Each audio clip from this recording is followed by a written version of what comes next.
After surviving a car crash so traumatic it felt like drowning in a nightmare, metal screaming, glass shattering, the world spinning into darkness, I opened my eyes to discover something impossible. I had become the 1008th generation heir of the Dragon King Palace. Trillions of dollars rested at my fingertips like pocket change, scattered across offshore accounts, numbered Swiss holdings, and black cards that made bankers weep with envy. 100,000 elite soldiers stood ready to move at a whisper from my lips, specially trained operatives stationed across 4 continents, each one willing to die for the Dragon King without a moment's hesitation. But here's the kicker. This brain-dead system lodged inside my skull still believed I was the same worthless pushover from my previous life. Day after day, it pinged with notifications demanding I play the lovesick fool, chasing after some leading lady, sending her flowers, writing her poetry, or getting tangled up with some fake rich pretty boy who couldn't fight his way out of a paper bag. Naturally, I wanted none of it. With my current power, the combined might of a global empire and supernatural strength, I could crush them all with my pinky finger. Why waste precious time on pointless drama when I had an entire underworld to command? After fully absorbing this body's memories, a process that took nearly an hour as I sat in stunned silence, I changed into a razor-sharp, tailored suit. Not just any suit, mind you. This was a custom piece hand-stitched by a master tailor in Milan, made from wool so fine it felt like liquid shadow against my skin.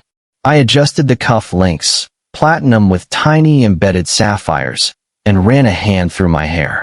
The man staring back from the mirror wasn't the simpering fool who had inhabited this body before. He was someone new, someone dangerous. I descended the stairs slowly, each step deliberate, the leather soles of my shoes clicking against the marble like a countdown to something inevitable. The maids and butlers gaped at me like they'd seen a ghost, and honestly, I couldn't blame them. The old Max Sterling was essentially a glorified house husband who wouldn't know a tailored suit if it bit him. His wardrobe consisted of wrinkled t-shirts, faded jeans, and the kind of sneakers that had seen better decades. The servants had watched him shuffle around this mansion for years, head bowed, shoulders hunched, the very picture of defeated mediocrity. And now here I was, back straight, eyes sharp, exuding the kind of quiet authority that made people instinctively want to bow.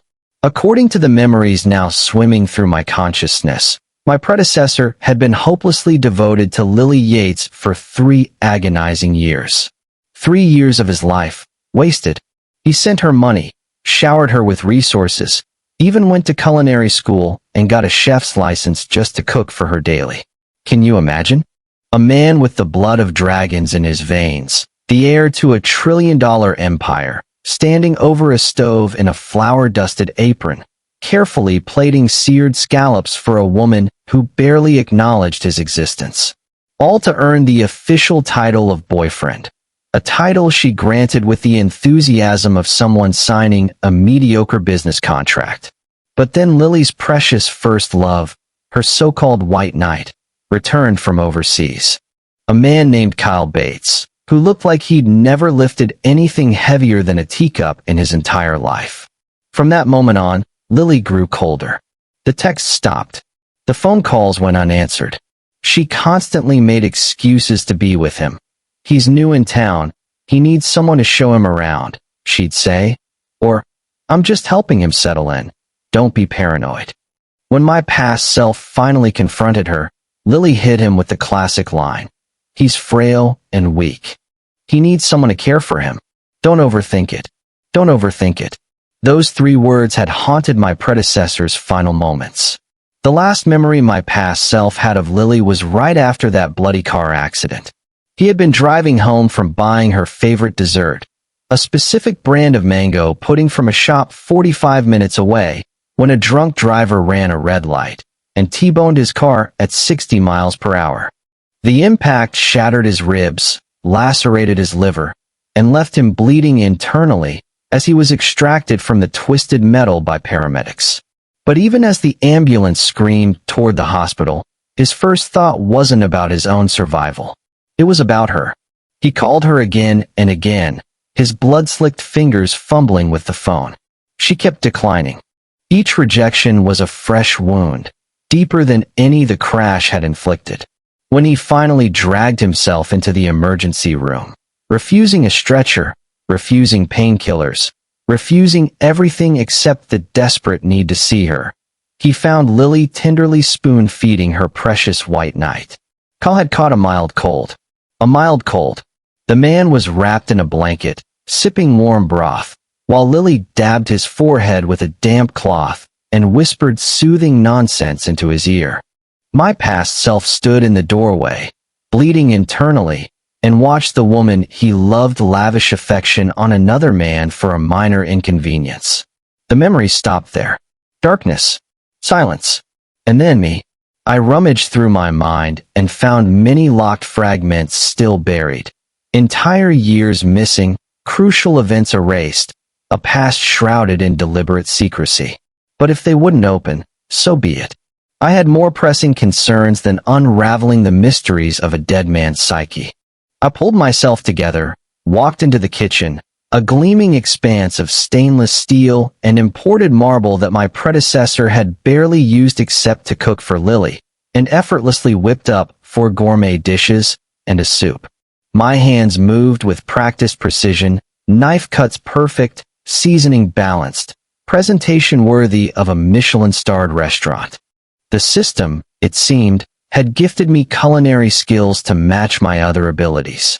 Ignoring the servants' bewildered stares, they had never seen Max cook with such confidence, such flair. I sat down at the massive dining table and inhaled the food like a starving wolf. The flavors exploded across my tongue. Silky mushroom soup with truffle oil, pan-seared foie gras on brioche, a delicate seafood bisque, crispy duck confit, and a lemon tart that made my eyes roll back in pleasure. For the first time since waking up in this bizarre new existence, I felt something resembling contentment.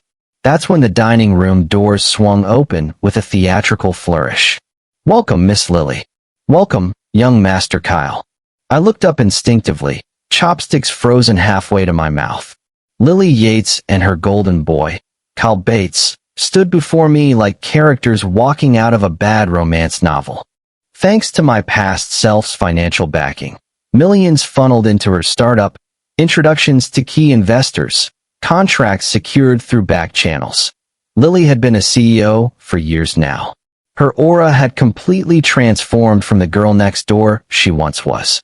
She wore a tailored white blazer, designer heels that added 3 inches to her height, and the kind of subtle makeup that screamed, "I woke up like this," while actually requiring an hour and a professional artist.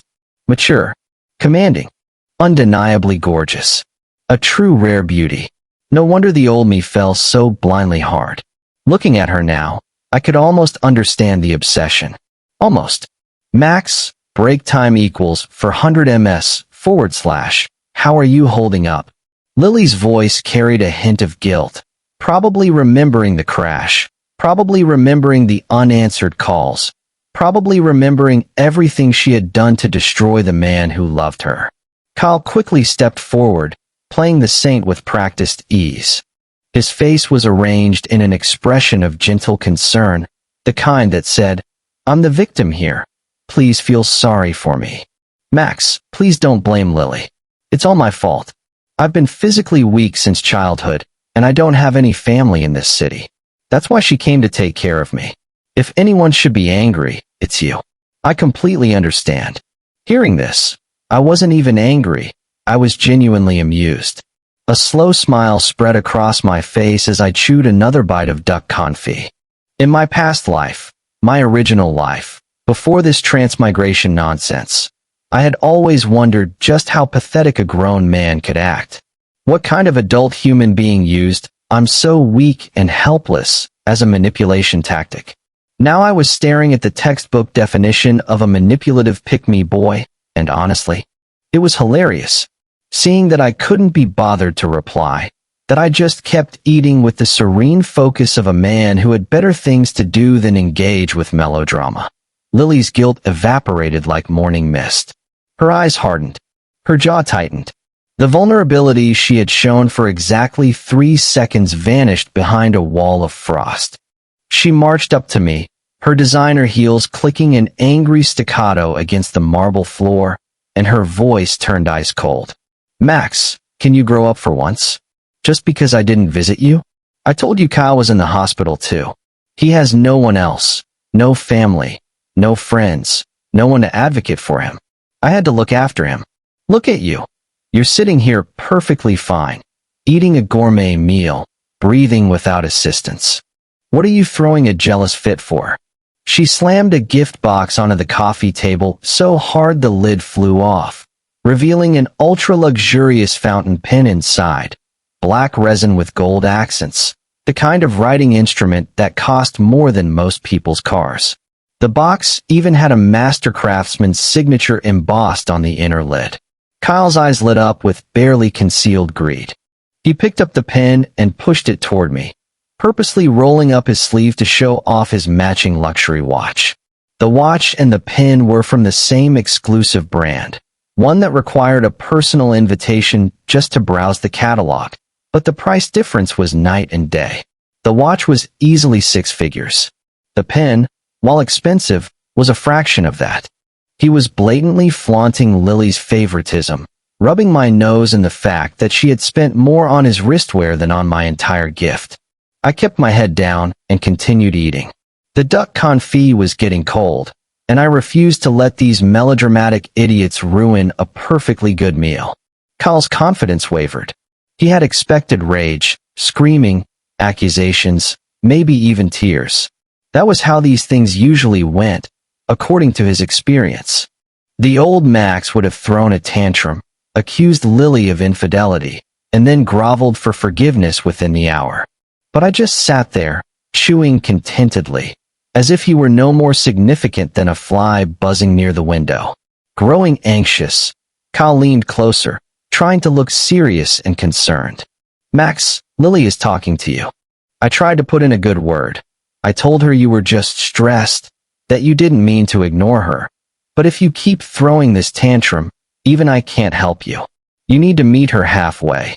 Lily scoffed coldly, crossing her arms over her chest. "Leave him be, Kyle. I see right through this playing hard to get routine. He wants me to beg. He wants me to apologize for taking care of someone who actually needs me. Well, I'm not going to do it. Just let him sit there and stew in his own childishness." She turned to leave, her blazer swishing dramatically behind her. But Kyle hesitated at the threshold, his stomach audibly growling. "But Lily, break time equals 400 ms / I'm actually a bit hungry. The hospital food was terrible, and I haven't had a proper meal in days." Lily stopped. She glanced back at the table, at the 4 gourmet dishes and the soup, still steaming, still fragrant with herbs and spices. After days of eating bland, nutritionally optimized hospital food that tasted like cardboard, even she was sick of it. Her resolve crumbled. She turned back to face me, her expression hardening into an order rather than a request. "Max, didn't you hear him? He's hungry. Go make some more food. Kyle can't eat spicy food. It upsets his stomach. No seafood either. He's mildly allergic. And he can't have anything too heavy. His digestion is still recovering from the..." Before she could finish his ridiculous VIP menu request. Seriously, was this a sick man or a 5-star restaurant critic? I chugged the last sip of my soup, set down the bowl with a soft clink, let out a very satisfied burp, and looked up with a massive, beaming smile. Kyle froze mid-sentence. His mouth hung open. He had been expecting rage, yes, but a smile? A genuine, almost friendly smile? How was that possible? His mental script had Max either breaking down in tears or exploding in fury. This cheerful indifference was an entirely new variable, and he had no idea how to handle it. In the next second, I slowly opened my mouth and enunciated every word with deliberate precision, letting each syllable land like a hammer blow. "Do. You. Eat. Crap." Kyle blinked, processing the insult. "What? That doesn't even..." Before he could finish that thought, I snatched the luxury fountain pen from the box, the one Lily had bought, the one with the master craftsman's signature, the one meant to be a peace offering, and drove it straight down into the back of Kyle's hand as it rested on the table. Thwack! The sound was sickeningly wet, like a knife piercing overripe fruit. The pen punched clean through flesh and bone, emerging from his palm in a spray of blood, and kept going. The force was so immense that the expensive marble coffee table beneath his hand cracked like a spiderweb, fissures radiating outward from the point of impact. Kyle's reaction was immediate and spectacular. He let out a shriek that could have shattered glass, a high-pitched, animalistic squeal that echoed off the walls and made the chandeliers tremble. His free hand flailed uselessly. His legs buckled. He would have collapsed if the pen hadn't pinned him to the table like a butterfly in a display case. My hand. My hand. Oh God, my hand. Tears and snot streamed down his face in equal measure. The perfect, composed white knight facade had crumbled into a blubbering mess within seconds. The servants in the room witnessed the scene and literally collapsed to the floor in sheer terror. One maid dropped a silver tray with a deafening clatter. A butler stumbled backward into a decorative vase, sending it crashing to the ground. They had seen Max angry before, sullen, petulant, passive-aggressive, but never anything like this. Never cold, calculated, precise violence delivered with a smile. Lily stood frozen, completely traumatized by my sudden explosive brutality. Her brain simply blue-screened. The woman who had confidently ordered me to cook moments ago now stared at the scene with uncomprehending horror, her mouth opening and closing like a fish gasping for air. She had never, ever seen this side of Max. The man she knew was gentle, weak, even, someone who apologized for existing, who thanked her for scraps of attention. But this, break time equals 400 ms, / this wasn't her Max. This was a stranger wearing his face. Kyle's non-stop shrieking finally snapped her back to reality. She lurched forward, her heels skidding on the marble. Max, are you insane? What is wrong with you? Hurry, get him to the hospital. He's bleeding everywhere. I completely ignored her. I pulled a cigarette from my breast pocket, a habit my predecessor had given up years ago to please Lily, who hated the smell, and lit it with a silver lighter that materialized from somewhere. The flame danced for a moment before I snapped it shut and drew in a long, slow drag. Then I leaned forward and blew a thick cloud of smoke right into Kyle's tear-streaked, terror-filled face. You love playing the frail victim in front of me, don't you? My voice was soft, almost gentle. Always so helpless. Always so weak. Always needing Lily to take care of you. To protect you. To choose you over the man who actually loved her. I blew another stream of smoke into his eyes, making him cough and wheeze. Consider this a favor. I've given you something real to cry about. Let's see if your tears are genuine this time. Not those fake, manipulative waterworks you've been practicing in the mirror. Go on. Let your precious Lily feel sorry for you now. Lily trembled uncontrollably, her whole body shaking like a leaf in a hurricane. In her eyes, the man sitting before her wasn't Max. He wasn't even human. He was a beast, a predator wearing human skin, something ancient and dangerous that had been sleeping inside her former lapdog and had finally woken up. She couldn't comprehend the transformation, couldn't accept it. Her mind kept spinning theories. Brain damage from the crash? A psychotic break? Possession? But none of them fit the cold, calculating presence radiating from the man on the sofa. Seeing her stand there like a statue, paralyzed by fear and confusion, I tilted my head and adopted an expression of genuine puzzlement. Why aren't you tending to your sweet little Kyle? If you don't pull that pen out soon, he's going to lose a lot of blood, you know. Human hands have quite a few blood vessels. He could bleed out in, I don't know, 20 minutes? 30? Depends on how fast his heart is racing. And judging by that shrieking, I'd say it's going pretty fast.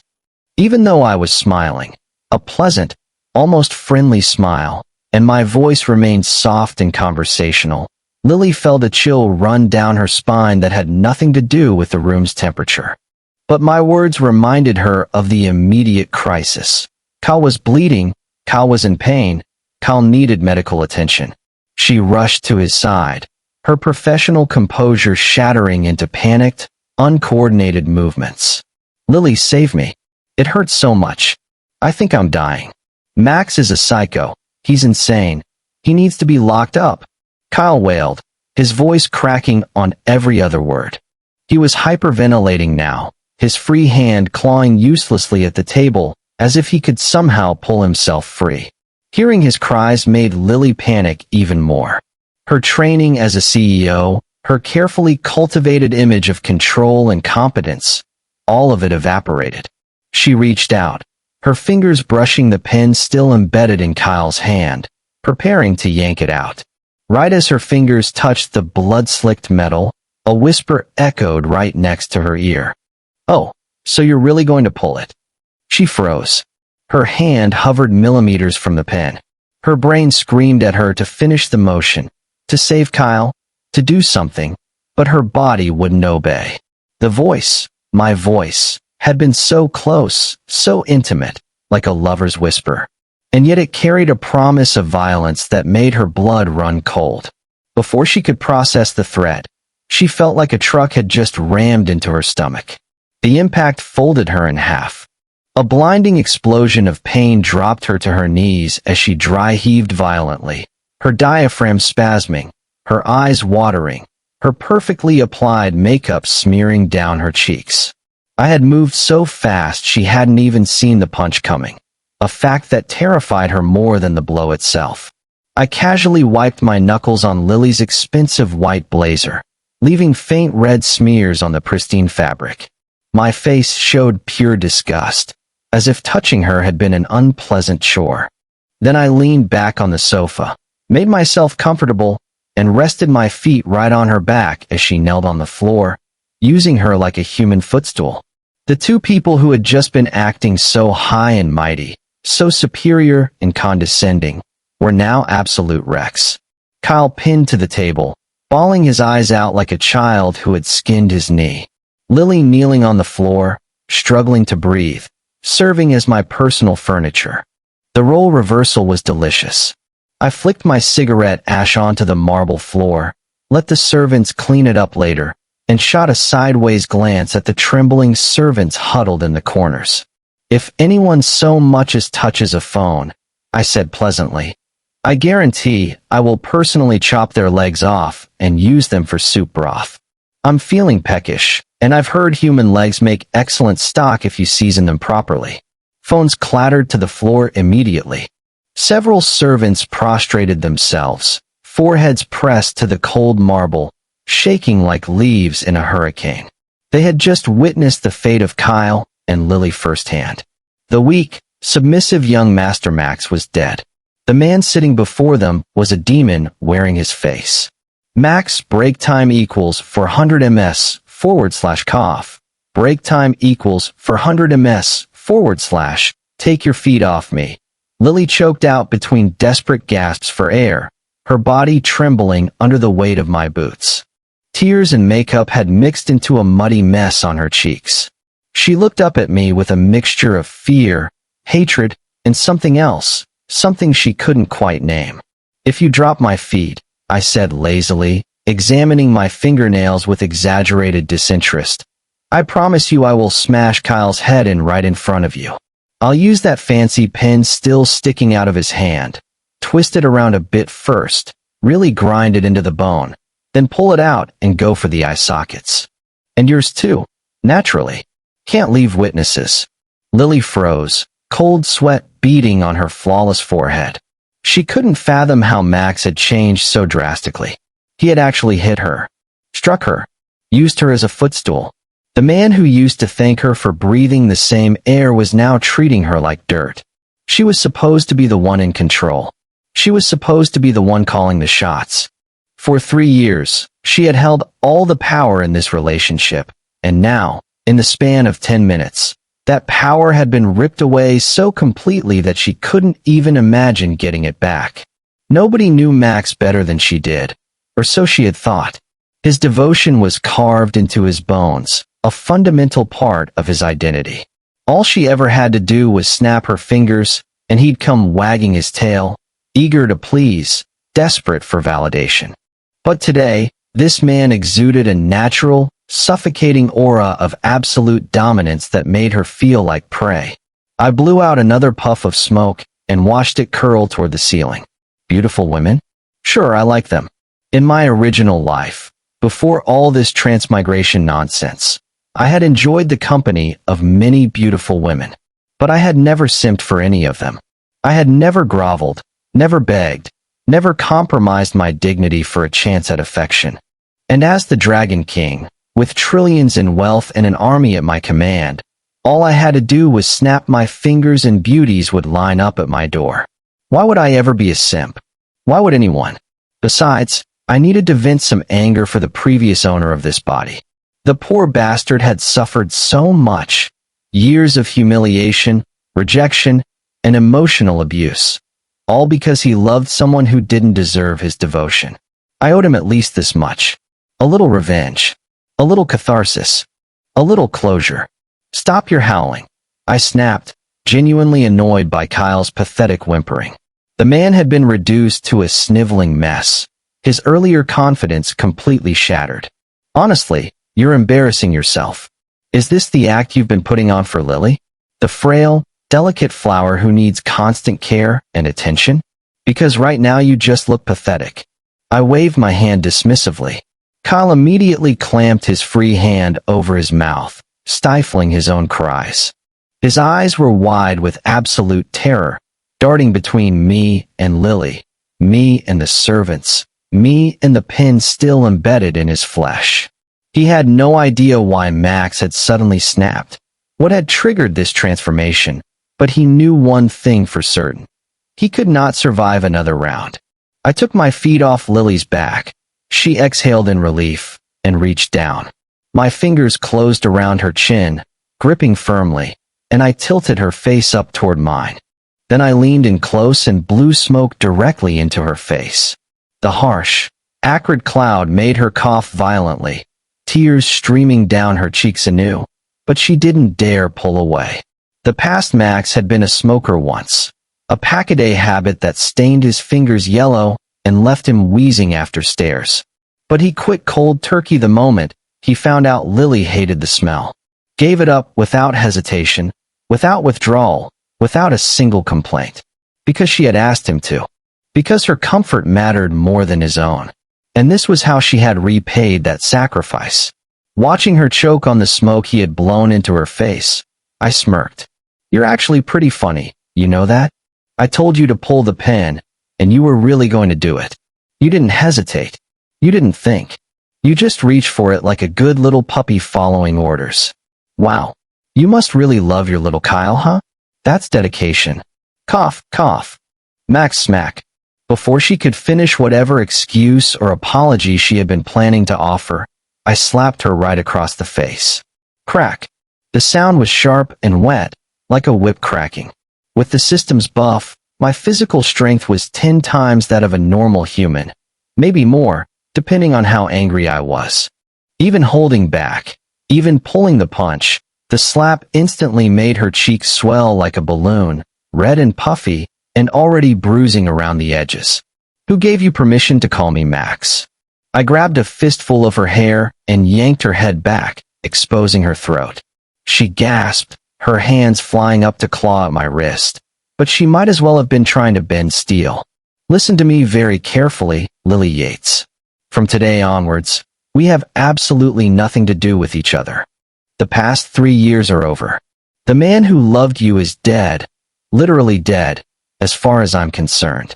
And if you ever dare show your face in front of me again, I will show you what true cruelty looks like. Not this. This was gentle. This was a warning. Next time, I won't warn you. Understood.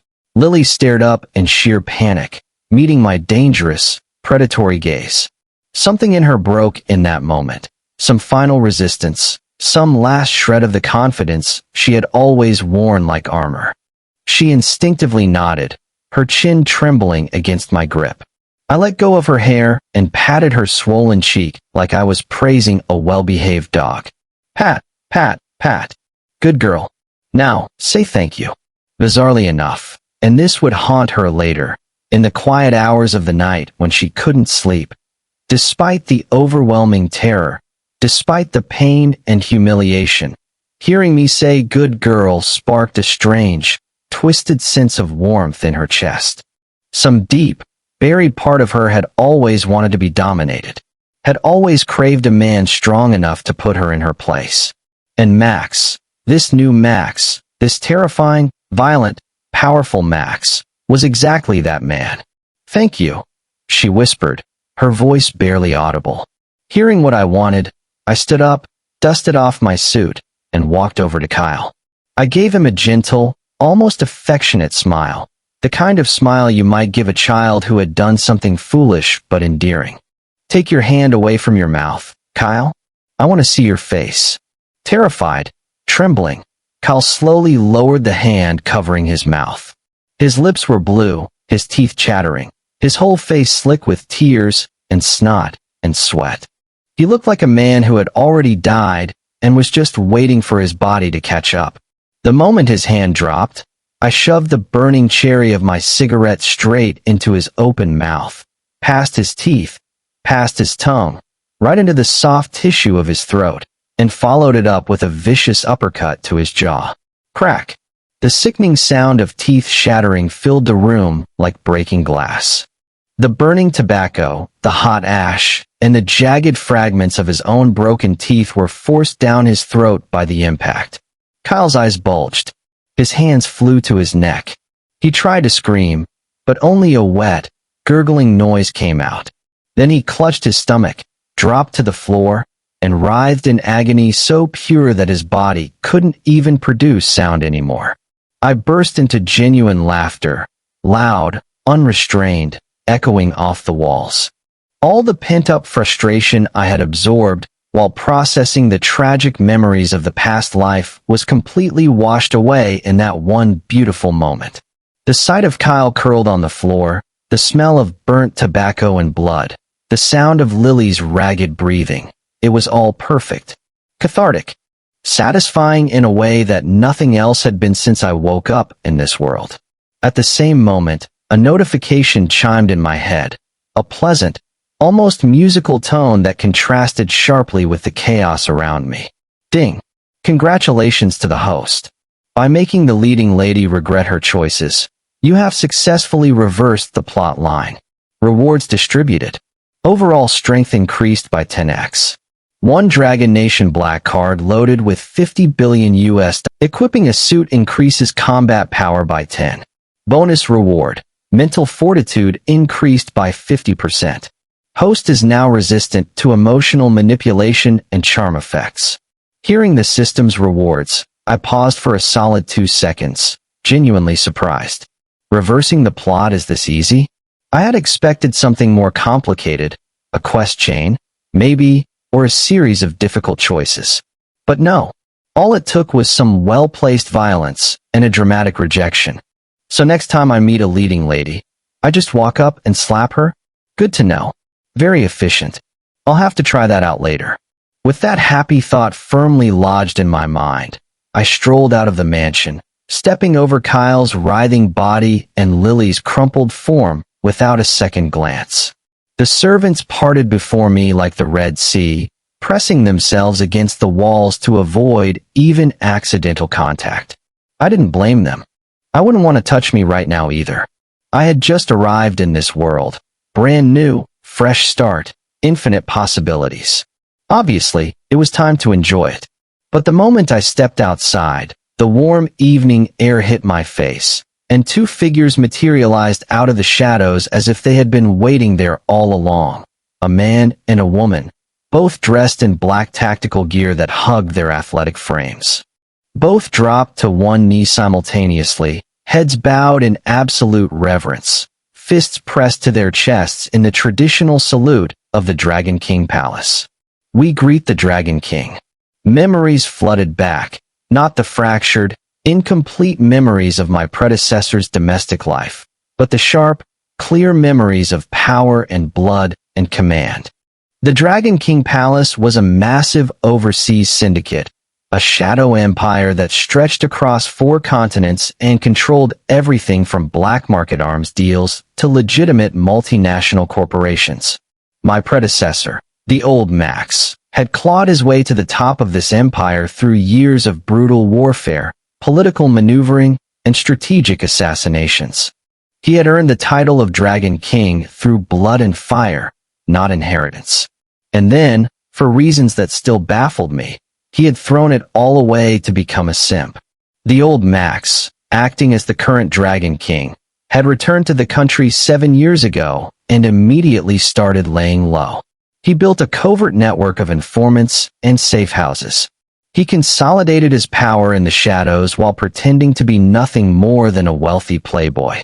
And then, somewhere along the way, he had gotten distracted, derailed, lost in the delusion that love mattered more than power.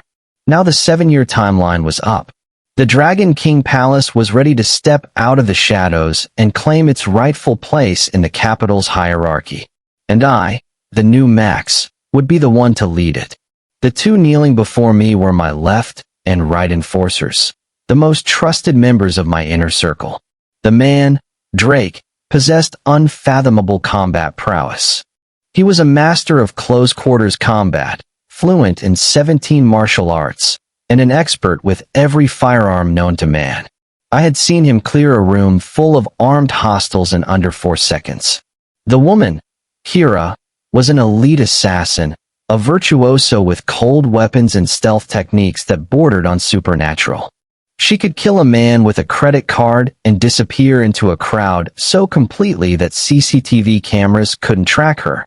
Both had followed my past self from the overseas battlefields all the way back to the motherland. Both had watched their Dragon King throw away his empire for the love of a woman who didn't deserve him. And both, I realized with a pang of guilt, had probably been deeply frustrated by his choices. Wait a minute. I suddenly realized a glaring plot hole in my predecessor's timeline. The old Max only simped for Lily for 3 years. What the hell was he doing for the other 4 years after returning to the country? The math didn't add up. 7 years total minus 3 years of Lily equals 4 unaccounted years. For years of what? Training? Scheming? Building the palace? Or, while I was doing mental math, my expression shifting through several stages of confusion, Kira spoke up hesitantly. My king, you mentioned before that today you would help Miss Yates's company go public and secure a billion-dollar contract with the international consortium. We have already prepared the documentation and... I cut her off immediately, my voice sharp. Cancel the contract. Pull every single resource we've ever funneled into her company. Every investor, every client, every back-channel deal, drain it all dry. I want her company to be a hollow shell by morning. Drake looked up, visibly stunned. His weathered face, marked by old scars and hard living, contorted with confusion. But, my king, didn't you say that Miss Yates was the most important person in your life? That you would do anything to make her happy? We have already committed considerable resources to her company. The consortium is expecting. Do you not understand English? My voice was flat, devoid of emotion, colder than the grave. I gave you an order. I don't need commentary. I don't need opinions. I need obedience. Is that clear? Kira, who had just started to stand from her kneeling position, immediately slammed her knee back onto the pavement with a painful-sounding crack. Her head bowed even lower, her voice trembling slightly. Forgive me, Dragon King. This subordinate overstepped. It will not happen again. It's fine. I waved my hand dismissively, already moving past the moment. Just remember this. As of right now, Lily Yates is dead to us. She doesn't exist. Her company doesn't exist. Her problems don't exist. Ignore her existence completely. But, I paused, letting the weight of my next words settle. If she dares to actively provoke us, if she comes near me, if she tries to contact me, if she does anything other than disappear quietly, wipe her out. Completely. I want no trace of her left in this world. Both enforcers were clearly shocked by this sudden reversal. For years, they had watched their king sacrifice everything for Lily. His time, his resources, his dignity. And now, in the span of a single evening, he was ordering her annihilation if she so much as looked at him wrong. But they knew better than to question a direct order from the Dragon King. However, as Kira rose to her feet, a hesitant look crossed her striking face. She seemed to be weighing her words carefully, unsure whether to speak. Finally, she said, "Recently, Miss Samantha has run into some trouble. The Vance family in the capital is forcing her into an arranged marriage with the eldest son of the Zhang family. She has been trying to contact you for weeks. Should we intervene?" "Samantha?" I blinked. Who the heck is Samantha? Right on cue, a massive data dump of memories assaulted my brain, like someone had opened a fire hose of information directly into my skull. Included in the files was the name Samantha, along with a cascade of images, conversations, and emotional residues. Samantha, Chloe, Vanessa, Isabella. A whole catalog of absolutely stunning, bombshell beauties flashed through my mind in rapid succession. Each face was accompanied by a file of memories, dates, gifts, promises, heartbreaks. The more memories I unlocked, the wider my jaw dropped. No wonder the guy had been back for 7 years, but only simped for Lily for 3. Before Lily, he had been simping for an entire roster of women, sometimes 2 or 3 at a time, though never simultaneously because he was too guilt-ridden for that. He'd meet one, fall desperately in love, shower her with gifts and attention, get dumped, spend weeks crying into his whiskey, then move to the next. And he gave 110% every single time. I was utterly speechless. My predecessor wasn't just a simp. He was the supreme alpha of all simps, the undisputed champion of unrequited love, the patron saint of wasted effort. The man had turned simping into an art form. "Bro," I thought, addressing the ghost of the old Max, "I misjudged you. I thought you were just a pathetic loser. But you were something far more impressive, a professional, a connoisseur of suffering. You dedicated your life to the pursuit of romantic rejection with the focus and dedication of a monk seeking enlightenment. I can't even be mad. I'm just break time equals 400 ms/impressed." Seeing my stunned silence, my mouth hanging open, my eyes glazed over as I processed the flood of memories, a look of sadness flashed in Kira's eyes. She misinterpreted my shock as grief over Samantha's situation. "My king, I understand how painful this must be. But we cannot allow the Vance family to force Miss Samantha into a marriage she does not want. I will go and stop this arrangement immediately, by negotiation or by force, whichever you prefer." Wait. I quickly held up a hand, stopping her. "Don't bother. Not with Samantha, not with Chloe, not with Vanessa, not with anyone else on that list. From now on, do not report anything about them to me. I don't want to know if they're getting married, divorced, kidnapped, or struck by lightning. They are not my concern." Drake and Kira exchanged bewildered glances, the kind of look shared between two people who had just watched their entire worldview crumble.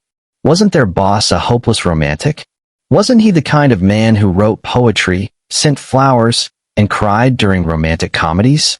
For years, they had grown completely used to running errands and playing guardian angels for his harem of exes. They had rescued Samantha from a stalker, helped Chloe's brother with his gambling debts, and provided security for Vanessa's art gallery openings. And now, suddenly, he didn't care. Both of them looked lost, like they had just been stripped of their life's purpose. Like loyal dogs whose master had suddenly stopped throwing the ball. Looking at their expressions, the genuine confusion, the almost existential distress, I wanted to facepalm so hard I'd leave a dent. Honestly, after reviewing the memories, I knew exactly how absurd the old me had been. Holding the keys to a global empire, trillions in wealth, an army of elite soldiers, intelligence networks that span the globe, and using that power exclusively to provide unconditional customer service to a bunch of women who didn't appreciate him? Anyone would be furious. I rubbed my temples, feeling the beginning of a headache. All right, snap out of it. Both of you. Give me a place to stay. Something secure, comfortable, and far away from any of my exes. Drake immediately snapped to attention, relieved to have a clear order. Rest assured, my king. The residence is already prepped and waiting. We secured the property 3 months ago in anticipation of your return. The car is waiting right outside the gate. He reached into his jacket and withdrew a set of car keys attached to a small silver dragon fob, along with a leather-bound property deed embossed with gold lettering. Cloudscape Villas, number 1. The most secure and prestigious address in the capital. Every amenity you could possibly desire has been installed. Whoosh. With a flash of light and a faint ripple in the air, the deed and keys vanished from his hand, absorbed into my system inventory. Both enforcers' eyes bulged. Drake actually stumbled backward half a step, while Kira's hand flew to the knife at her belt on pure instinct. It had been several years since they'd last seen the Dragon King in person, but since when did he know magic tricks? Where had the items gone? Had he always been able to do that? Loyal to a fault, they kept their questions to themselves, swallowing their curiosity with visible effort. I didn't bother explaining. It was just the system's inventory function, not a massive space, only about the size of a small closet, but perfectly fine for storing keys, documents, and the occasional weapon. No need to reveal all my secrets on the first day. Seeing the items safely stowed, and noticing my enforcers slowly relaxing from their combat-ready stances, Drake cleared his throat and continued. My king, there is another matter. In 3 days, the Capital Commerce Center is hosting a major gala. The biggest players in the business world will be there, CEOs, politicians, underworld figures, all mingling under the guise of charity. If you want to quickly establish dominance in the capital and announce your return to the world, this is the perfect stepping stone. He reached into his jacket again. Was there a pocket dimension in there? And produced a luxurious gold-embossed invitation. The paper was thick and creamy, handmade, embedded with actual gold leaf along the edges. A wax seal bearing the Commerce Center's insignia held it closed. This is a gold-tier invitation, reserved only for the absolute elites, the top 1% of the 1%. There are only 3 of these in the entire city. Just show this at the door, and they will roll out the red carpet. Literally. They have a literal red carpet. I took the invitation, flipped it open, scanned the contents. Formal language, dress code, black tie. A mention of a charity auction for orphaned children. How wholesome. And casually tossed it into my inventory. The gala could wait. First, I needed to settle in, get my bearings, and figure out exactly what kind of world I had landed in. Drake nodded approvingly, then hesitated. His jaw worked for a moment, as if he were chewing on words he didn't want to say. Finally, he spoke cautiously. One more thing, my king. The dragon god. Word on the street is he's returning to the country. Soon. Possibly within the week. I paused mid-step, 1 foot hovering over the threshold of the waiting car. The memories clicked into place immediately, sharp and clear, unlike the romantic memories which were fuzzy with emotion. The so-called dragon god was the man who had lost the battle for the throne of the Dragon King Palace. They called him the previous generation, but he was only a few years older than me. He had been my predecessor's rival, mentor, and betrayer, all rolled into one complicated package. If he was coming back for the throne, and he almost certainly was, things could get slightly annoying. Slightly. The man was no pushover. He had built the Dragon King Palace from nothing, expanded its influence across 3 continents, and only lost the throne because of a betrayal within his own inner circle. And now he was returning, likely hungry for revenge and power in equal measure. Thinking of his face from the memories, cold, calculating, utterly without mercy, a dangerous glint flashed in my eyes. If the dragon god was returning, I needed to set my pieces on the board before the gala. Make alliances. Gather intelligence. Prepare contingencies. 3 days from now would be the perfect hunting ground. A crowded room full of powerful people where anything could happen. With that thought firmly lodged in my mind, I dropped into the driver's seat of the waiting car, a sleek black hypercar that purred like a sleeping tiger and floored the gas pedal. The V12 engine roared to life, a sound like thunder trapped in metal, and I sped toward the address on the deed. Clouscape Villas was the most exclusive real estate in the capital, a gated community so prestigious that the waiting list for a viewing was measured in years, not months. The people living here were either billionaires or royalty, old money or new power, but all of them possessed something that set them apart from the masses: influence. The kind of influence that could move markets, topple governments, or make problems disappear with a single phone call. The security guards at the gate immediately jogged over, bowing respectfully as the roaring engine idled at the gates. Even though my car didn't have plates yet, fresh off the boat, literally, they weren't stupid enough to offend anyone driving a hypercar in this neighborhood. The vehicle alone cost more than most of their annual salaries combined, and the kind of person who could afford such a car was the kind of person who could make their lives very difficult with a single phone call. "Sir," the head guard said, his voice carefully neutral, "are you visiting a resident? Or is this a new vehicle? I can process the registration for you immediately. We just need some basic documentation, proof of ownership, insurance, that sort of thing." I rolled down the window and handed him the deed without a word. The guard took the leather-bound document with both hands, the way you might handle a religious relic, and opened it. His jaw practically hit the pavement. His eyes went wide, then wider, then impossibly wide. His partner peered over his shoulder and made a sound like a dying animal. "Villa break time equals 400 ms / Villa number 1. The guard's voice cracked. "This is break time equals 400 ms / sir. This is the holy grail of the estate. The number 1 property has been highly coveted by the nation's elite for decades. The developers have refused to sell it to anyone, literally anyone, no matter the price. There have been rumors that it was being held for someone special, someone who hadn't arrived yet, but no one believed break time equals 400 ms / He trailed off, clearly struggling to process the information. Then, with the speed of a man who had just realized he was standing in the presence of something far beyond his station, he snapped to attention. "Right away, sir. I'll process the registration at lightning speed. Welcome to Clouscape Villas, Villa number 1. He personally guided my car through the gates and into the private garage of the villa, a 6-car garage that currently held only my hypercar, looking somewhat lonely in the vast space. Then he retreated, bowing repeatedly, leaving me alone to explore my new home. The front yard was a sprawling private garden, bursting with exotic flowers and winding pathways that seemed designed for quiet contemplation. Japanese maples, English roses, French lavender. It was like someone had taken the best gardens from around the world and mashed them together into a botanical paradise. A koi pond shimmered in the center, the fish fat and colorful, clearly well cared for. Inside was a palace. I'm not exaggerating, it was literally a palace.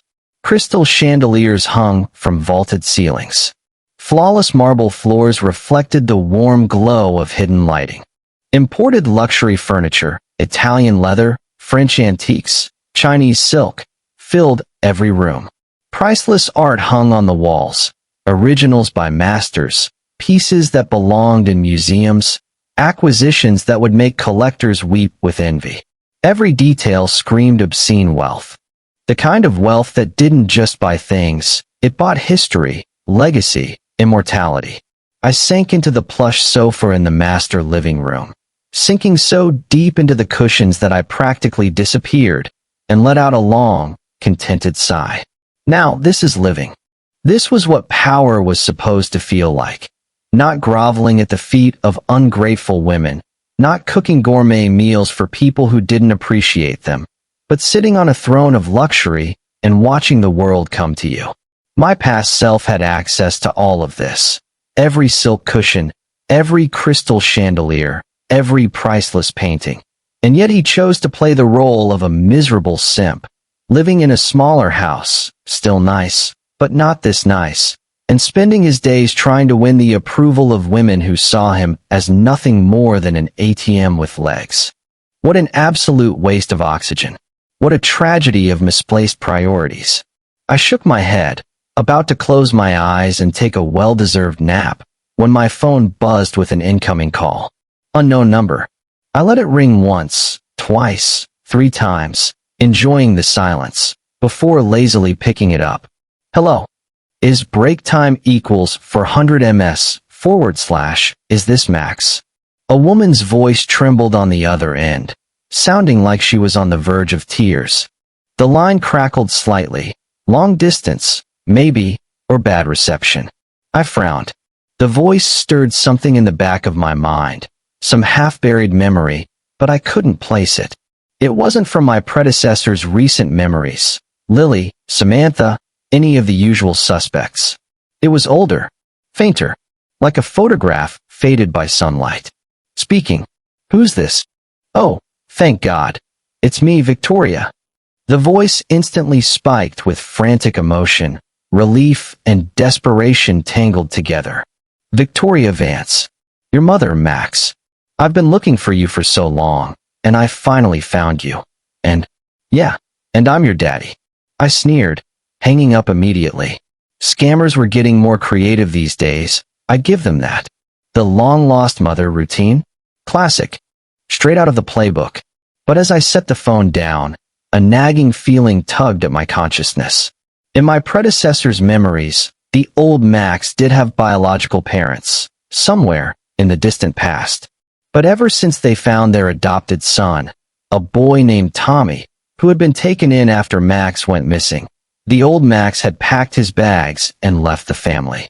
By age 15, he went overseas and cut off all contact. He knew the saying, blood is thicker than water. So he voluntarily stepped aside, giving up any claim to the Vance family legacy.